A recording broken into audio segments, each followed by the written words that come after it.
আগের ভিডিওতে আমি বলেছিলাম যে নাইট্রোজেন দিয়ে লিক চেক কি করে করব।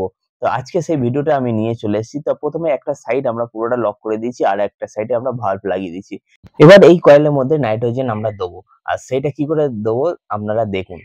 তো প্রথমে আমাদের নাইট্রোজেন সিলিন্ডারে আমরা গেজটা লাগিয়ে দিচ্ছি। তো গেজের পাইপটা লাগিয়ে দিলাম। আর কিন্তু এই গেজটা পুরোটা খুলে দিতে হবে। যদি হাফ খোলা থাকে আর এখান থেকে গেজ থেকে যদি আপনি অপারেট করেন আমরা গেজ খারাপ হয়ে যেতে পারে। এবার এটা আমরা আস্তে আস্তে নাইট্রোজেন প্রেসার তুলছি। তো দেখুন আমরা কিন্তু একেবারে খুলছি না, আস্তে আস্তে প্রেসার তুলছি। আর কত প্রেসার দিয়েছি সেটা আপনাদেরকে দেখাচ্ছি দেখুন। 350 PSI বেশি আমি প্রেসার তুলেছি। এতে যদি আমরা লিক না ধরতে পাই তো আরেকটু বেশি প্রেসার দেবো।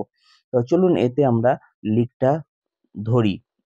তো আমরা গেজটা খুলে দিলাম যাতে জল ফল যাতে না লাগে। তো আমরা এখানটায় যে ভাল্ব লাগিয়েছি সেই ভাল্বটা আমরা লক করে দিয়েছি। তো আপনারা গেজ লাগিয়েও করতে পারেন বা আমার সিস্টেমেও করতে পারেন যে পুরো যাতে জলে চোবানো যায়, এতে কোনো অসুবিধা হবে না। তো আমি এক সাইডে দেখছি যে গ্যাস কোনো ভাবে লিক করছে না এই সাইডটা। তো আমরা এবার অপোজিট সাইডে আমরা চেক করব। তো অপোজিট সাইডে আমরা চোবাচ্ছি। একটু বড় জায়গা হলে ভালো হতো।